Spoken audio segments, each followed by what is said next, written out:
Happy Thanksgiving, everyone.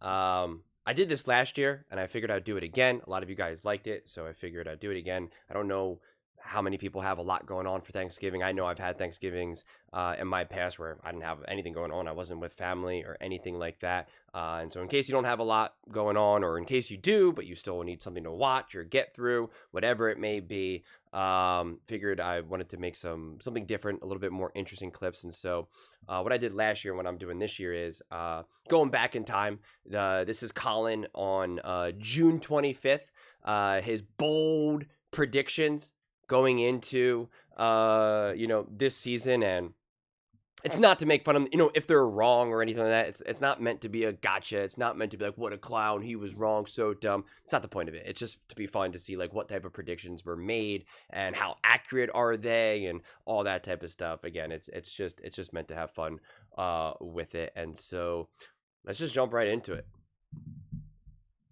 So here we go. Here are the surprise moves. Number one, this is the least surprising of any I've done in the last 2 days. Brian Schottenheimer is a one and done. Jerry will know by Thanksgiving he made a huge mistake. Whoa. Forget the fact that Philadelphia and Washington will probably both blow them out in division twice. We've got a lot of one and dones happening now. David Culley, Steve Wilkes, Urban Meyer, Nathaniel Hackett, Antonio Pierce, Jared Mayo. People liked Antonio Pierce. I mean, the Raiders played a lot of people tough, including the Chiefs. One and done happens all the time now. And as the NFC, there was about a 3-year window to make hay in the NFC where it was kind of soft. As John's pointed out, the coaching and the NFC are no longer soft. And I think Dallas is going to be humiliated on a lot of Sundays. That's my first surprise. I'm going to go with the Packers win the North. I think a lot of people, Minnesota, Detroit, new quarterback, right? Detroit, 2 new coordinators. We don't know if Ben Johnson can coach. The Packers went 1-5 last year in the division. They won 11 games. Their quarterback also got hurt week 1, which kind of threw them off. They have one of the best offensive coordinators in the league, who's their head coach in LaFleur. Their defense last year, getting Halfley from Boston College, was a top 5 unit in the league.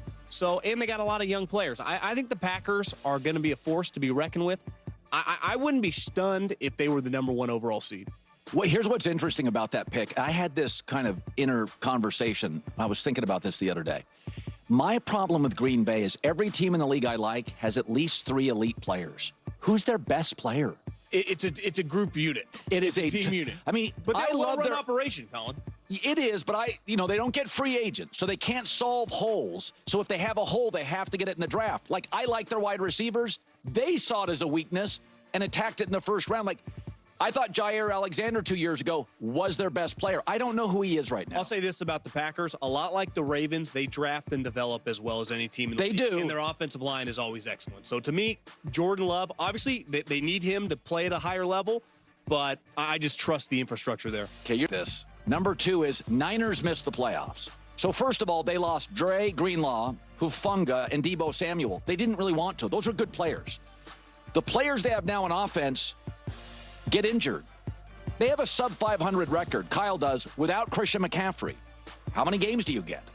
They're a sprained knee on Trent Williams at left tackle from having a bad offensive line. Again, McCaffrey coming off an injured season. They were 6-11 last year. I think Seattle's got an excellent roster. That Rams defense only getting better. And I think the Arizona guy can coach. I don't know how great they are, but they're going to upset, including the Rams. They're going to get some upsets next year. Brandon Ayuk is still recovering. Ricky Pearsall, Jawan Jennings are ones. I think the schedule helps them, but they are a key offensive injury, Christian or Trent Williams or Kittle, from being a different team. Yeah, I don't think you're going to like this, Colin. The 49ers are making the playoffs. Okay. You just talked about it. Coaching, right? They have one of the best coaches in the league. Oh, yeah, they also added Robert Saleh back in the mix. Excellent DC. The Chicago Bears will make the playoffs. First of all, I think Minnesota is going to regress. I don't think Detroit will be as good because I don't know if the coordinators are. And Green Bay could be good, but they're not dominating. They don't have dominating personnel. First of all, I think Ben Johnson's got a Sean McVay feel. First thing he attacks is the offensive line. Sean Payton, first thing he attacks, offensive line. Andy Reid's done it multiple times. Fix the offensive line. The Bears' offensive line was awful. Some of that's Caleb, absolutely. But young quarterbacks, even Jaden Daniels, it's Cliff Kingsbury. So there we have it. the bold predictions for the NFC. Schottenheimer lasts 1 year as a Cowboys head coach. The 49ers missed the playoffs. The 49ers are still in the balance. Schottenheimer will definitely last more than 1 year. This, he's fighting. We'll see what happens. You're watching this right now. Thanksgiving, that game, Kansas City Chiefs, Dallas Cowboys. We'll find out. The Bears make the playoffs. They're winning the division right now. They're at the top of the division. John's picks, Packers win the NFC North. Again, it's technically in the balance. Again, Thanksgiving game right now. Lions, Packers, we'll see. 49ers make the playoffs. We've got to miss playoffs, make the playoffs.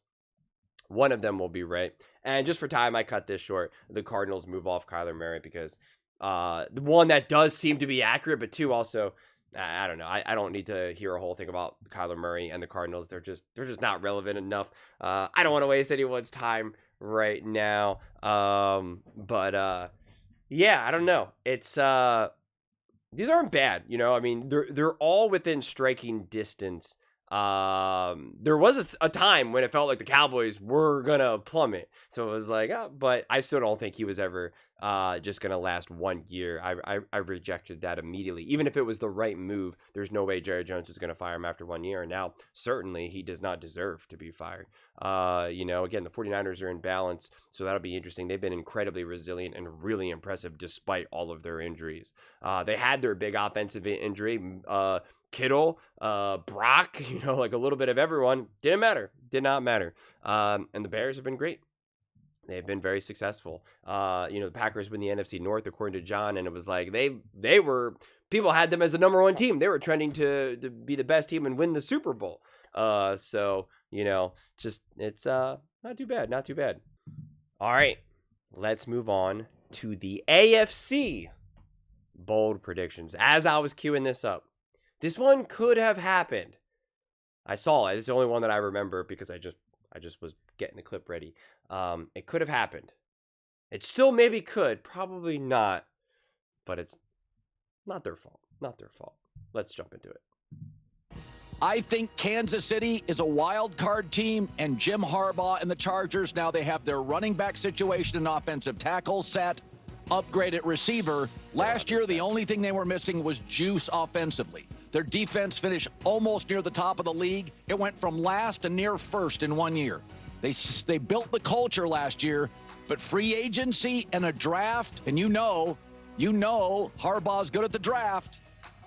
I think they're going to be one of the better teams in the league. I think they're an 11-12 win team, and the Chiefs come into the season, which would concern me, with offensive line issues. So I like the Chargers to win the division.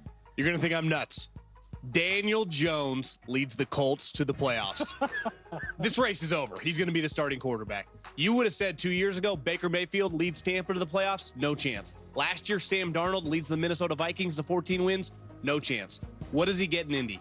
An offensive coach who created the start of Jalen Hurts' career. Yes. A great running game. A lot like a couple years ago when he had a healthy Saquon Barkley. Jonathan Taylor almost had 1,500 yards last year. The division stinks. The Jags haven't been good ever.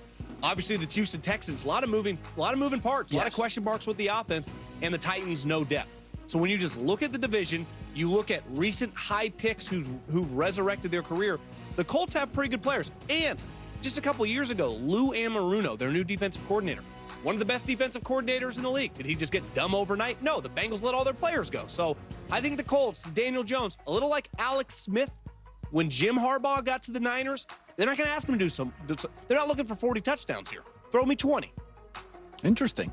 Mike Tomlin and the Steelers, after 18 years without a losing record, will have one.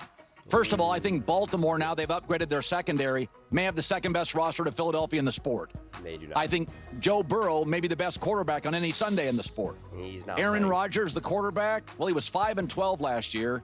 He didn't do well with the defensive culture in New York. There's less dysfunction in Pittsburgh, but not necessarily on the offensive side. They lost their leading rusher, their left tackle, their leading receiver. I like DK Metcalf, but he can be booty too. I just think the reality is they spend too much money on defense, not enough on offense. The TJ Watt contract extension will be hovering over their head. I don't think they're going to be a 6-win team, but I think 8 is probably the number. Mike Tomlin finally losing record. Zach Taylor seems like a good guy, but I think this will be his last season in Cincinnati. The Bengals will have a new coach in 2026. This team feels like an NBA team. Star players everywhere, high priced. Something's missing. I mean, their star defensive player, which you kind of need a pass rusher, nowhere to be found. The guy they drafted to replace him showed up, said, I'm out. I mean, classic Bengals.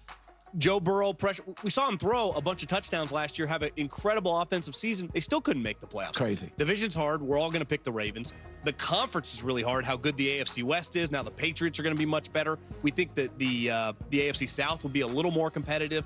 I just think this Bengals thing, you could see it coming from a mile away. And the other thing, when you have Joe Burrow and you have Jamar Chase, some of these guys under contract, think how desirable that job would be for some of these coaches. And I just think that Zach Taylor, again, seems like a nice guy. They always start slow. And they do. A lot of negative momentum, I feel like, coming into this season for the Bengals. And my final one, Dolphins blow out Mike McDaniel and the GM. They went from number 2 scoring offense to 22 last year. Inexplicably, bad offensive line and no backup to Tua. If you have Tua as a quarterback, the two things you have to have are a good O-line and a capable backup. They have neither. They overpaid for Jalen Ramsey. Now they're looking, Tyreek Hill, a lot of splashy moves. I don't feel like there's a lot of stake. It's a lot of sizzle. The best teams in this league, none of them have bad O-lines. They just lost. Armstead just retired. Yeah. So I don't like their direction. I think McDaniels, this is a team that's run through coaches.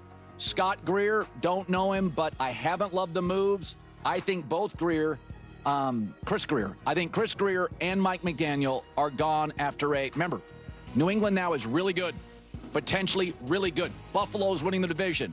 Third place gets both the GM and the coach removed. Speaking of the Patriots, I think they make the playoffs. I mean, is there a bigger coaching upgrade? Do they ever? I mean, Pete Carroll and Mike Vrabel, but Mike Vrabel's got more to work with. Like you said, the defense stinks. And the other thing is they got an offensive coordinator to go with Drake May. Josh McDaniels, not a great head coach, excellent offensive coordinator. Patriots schedule, not very difficult. I like the Patriots to be playing some games in January like old times. There you have it. These were pretty accurate, pretty good. Chargers win the AFC West. That was definitely possible if they didn't get decimated, especially at O-line. It's not hard to imagine that they would be significantly better with a better O-line. The Steelers have a losing record. I mean, they'd have to just really start ripping off losses now. I mean, they're just a few wins away from ensuring that he does not have a losing record. Dolphins move off GM and head coach. Sounds about right to me. John's picks. Daniel Jones leads Colts to the playoffs. Yeah, unless he just starts ripping off loss after loss after loss after loss after loss. Bengals move off Zach Taylor. This is an interesting one because obviously Joe Burrow got hurt and all of that, and Jamar Chase spitting on people. Yeah, I mean, I could see them moving off Zach Taylor, but it's just like, I don't know if that's like the core of the problem with the Bengals, but I could see them feeling that they just need to move on. But like, John said like, oh, this is a really desirable job. And I'm like, I don't know. Joe Burrow can't stay healthy. Like, I mean, obviously if you want a head coaching job, like, yeah, you rather start there than not and have Joe Burrow, Jamar Chase, T. Higgins, etc. But like, I don't know. Like, yeah, you could make the argument that you want to go somewhere new, like where they have something fresh, something brand new, where you can draft a quarterback, or maybe you're gonna work on developing a Cam Ward or Jackson Dart. Right? Like that's the thing. Right now, what would be more desirable? Like, be the coach for the New York Giants or the Cincinnati Bengals? Like, I don't know. You get to be coach in New York. You probably get paid a lot more money. You get to be a lot more famous and popular. You get to have Jackson Dart. Like, I don't know. Probably maybe like a little bit more runway. Get to build the culture there. Like, I don't know. You could make the argument that would be technically a more desirable spot, even though I think Joe Burrow is elite and special. But it's just tough. He just can't stay healthy. I don't know what you do. I don't know, if you're making a life-changing decision based off of some other player's health. It's just hard. When the Patriots make the playoffs, yes, I think even if they went on an epic losing streak, I think they're probably still quite solidified in making the playoffs. So these were pretty good. These were pretty accurate. These were definitely good. Kudos to them. Some of these don't feel like they're necessarily bold. It's kind of funny because in hindsight, it definitely doesn't. Like Dolphins moving off GM and head coach, like I don't know how bold that is. But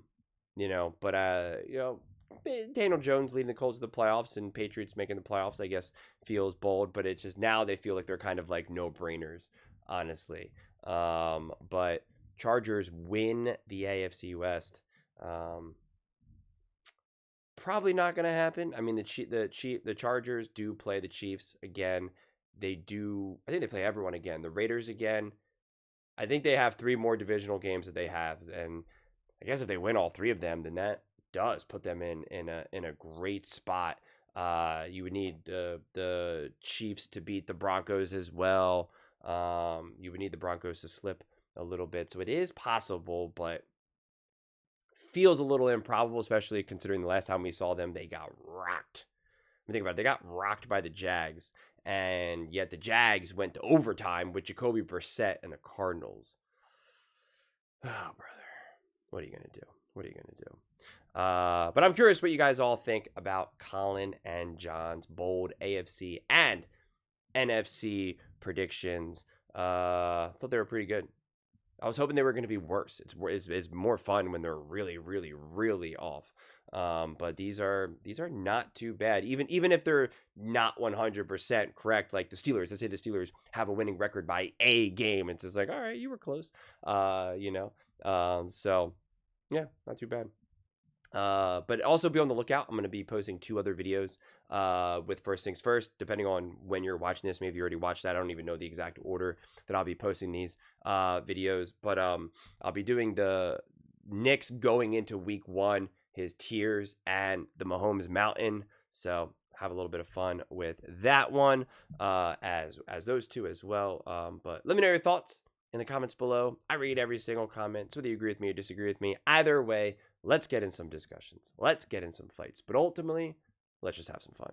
And please do consider subscribing. We're building an amazing community here, and I absolutely love to see you part of it. I want to build something that we all genuinely feel connected to. Something that we're really excited to be part of. I think we're well on our way to doing it. Please don't forget to give this video a thumbs up, as it really does help with the visibility and the algorithm. Thank you so much. See you next time.